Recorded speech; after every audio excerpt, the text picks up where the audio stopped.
where we're continuing to get deeper perspective now on the life and legacy of our 39th president, Jimmy Carter. He sadly passed away Sunday at his home in Plains, Georgia at the age of 100. Joining us now to share his thoughts is former U.S. Senator and former U.S. Attorney Doug Jones. Doug, appreciate you joining us this morning.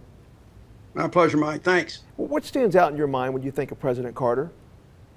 Authenticity, decency, someone who lived a life of honor.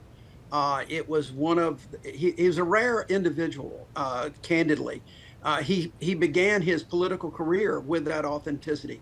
A New South governor who talked about ending racial discrimination in the 1960s and early 1970s, and he carried that forward to his presidency. He had his faith, and I think his faith guided that. His ability to reach people and to also care for people. His faith was his guiding principle, and that was, I think, really important, and it's important to remember today. And as you know, he came into office at a time when the country had just gone through a lot of what they went through the Nixon years. And just like quarterbacks, though, presidents get a lot of blame when things go wrong and a lot of praise when things go right. Not all of it under their control. So his term as president ended with that lopsided loss to President Reagan. But President Carter did accomplish a lot of good things while in office that had some long-term effects. Talk about some of those. Mike, I'm glad you mentioned it because I think people overlook the successes that Jimmy Carter had at home and abroad on the world stage. I was lucky enough to be a young Senate staffer during his administration for a year, working for Senator Heflin. So I saw up close a lot of the things that he worked to do. For instance, he was way ahead of his time on issues of the environment and climate change. I actually tried to install and did install solar panels at the White House that Ronald Reagan later took down. In trying to work global peace, I think nothing stands out more than the Camp David peace accords. Yeah. When he was able to bring Israel and Egypt together, that was really a monumental effort. It was a monumental success that is still, I think, fully appreciated today in Middle East relations. So I think history has been judging President Carter more for the last 40-something years in his post-presidency, which also is just an incredible feat, an incredible accomplishment, and indicative of the kind of individual he was.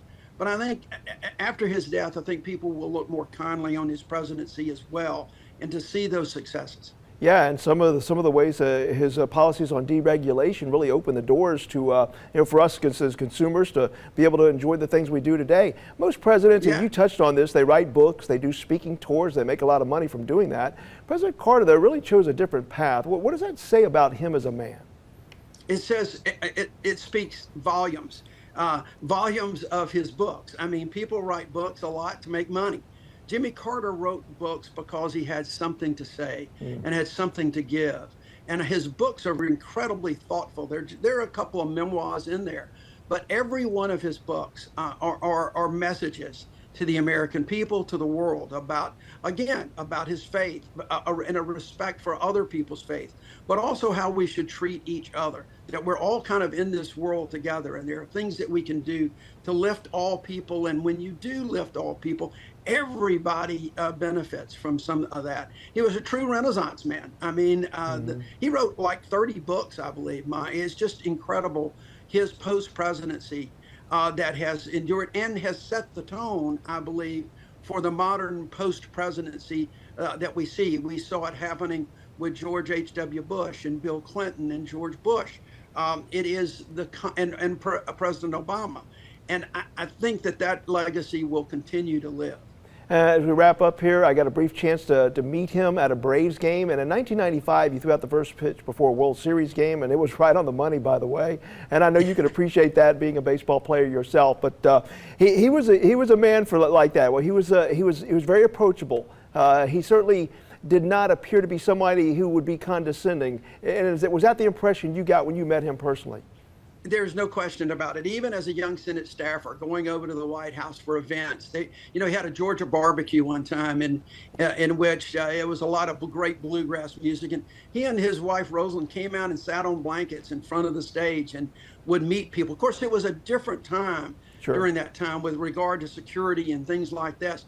But even since then, he would come to Birmingham often. He spoke at the Civil Rights Institute. He did book signings, and I had a chance to meet him on several occasions.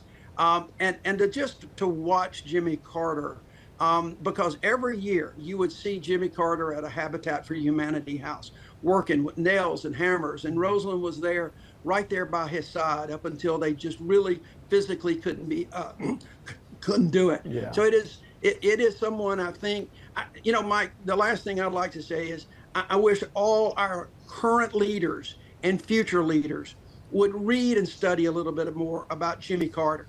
We would be so much better off and so much more together as a country if we could do that. And we certainly need that to be success in governance, that's for sure. Former U.S. Senator and former U.S. Attorney Doug Jones, thank you for your perspective. Thanks, Mike. All right, we'll be right back.